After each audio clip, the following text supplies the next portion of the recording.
Hello there, everybody. I'm Mel Allen, and this is Baseball Collector. Yo, and hello everybody, Mike here, Baseball Collector, and it's Monday, and that means another mail day, and coronavirus is still going crazy. I just wanted to show a little bit of mail, and what I got in today. I got a care package today, and just a bunch of cool stuff, which is good, because I've been pretty down in the dumps today with what's going on in the market, and it's just driving me insane and making my job really, really hard. And that's okay. That will pass at some point. So I'm trying not to be too Debbie Downer about all of it, but let me just show you what I got. So the first thing, I'm going to show this way, then I'll show you some slabs that I got in the mail. This is from another fellow Mike, Canadian Cards, who over the last year has become a really great friend. He and I talk a lot and text a lot, and he's a great guy. He's up in Canada, and we have a good time teasing each other a little bit. And he sent me something. He said, "Hey, Mike, this belongs in your collection. Game used in Toronto versus the Blue Jays in 2010. Enjoy, Mike, Canadian Cards." Eh? And I always tease him because he always says eh, because he's from Canada, and he doesn't even realize he's saying it all the time. It just cracks me up.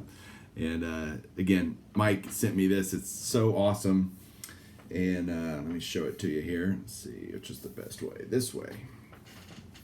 So he sent me a Michael Young game used bat, signed by Michael Young in beautiful silver ink there.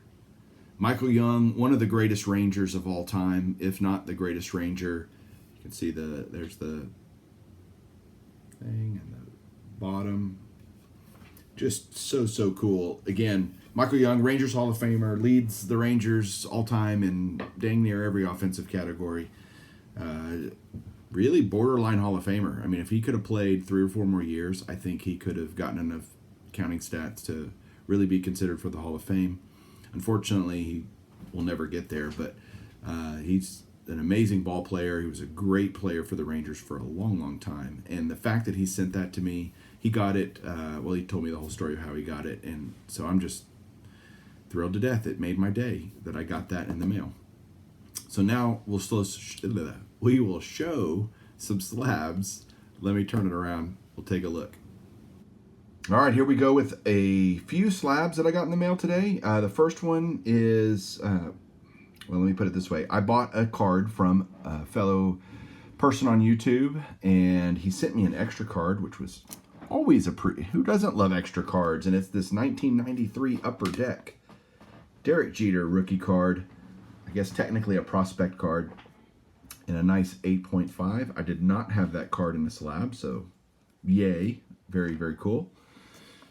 Next one is this 1984 Topps All-Star George Brett in a mint 9.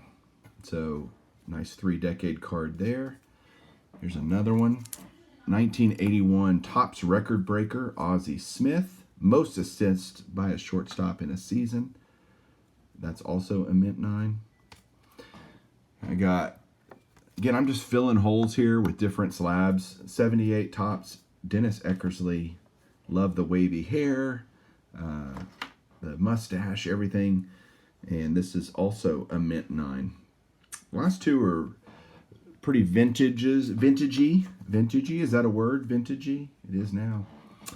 First one here is this 1958 Topps Richie Ashburn. I'm really kind of knocking out these 50s cards because they're fun, and they're fun to hunt for. And we've got just a PSA 4 here, definitely off center, but for the price I got, I paid $10 for it, so that's the whole point. I'd rather have a 6 or a 7, but for $10, I'm going to take a 4.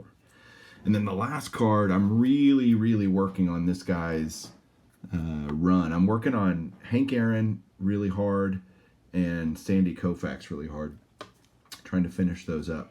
And so here's the Sandy Koufax. It's an excellent mint 6. This is the one I bought from the fellow YouTuber. And what's cool about it is it's a 6, which is a great grade for this card. What's not so cool about it is that I already had it.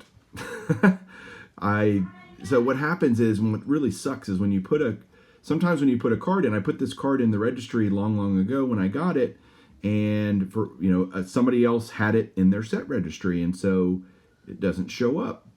And I kind of forget about it sometimes, and I forget to go and send off the scans to PSA so that they can manually remove it if the person doesn't remove it, and then I can add the card. And so when I was checking through my registry on the Koufaxes that I needed, it said I needed a 63.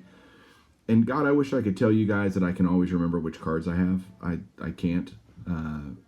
But in this case, I did not remember, obviously.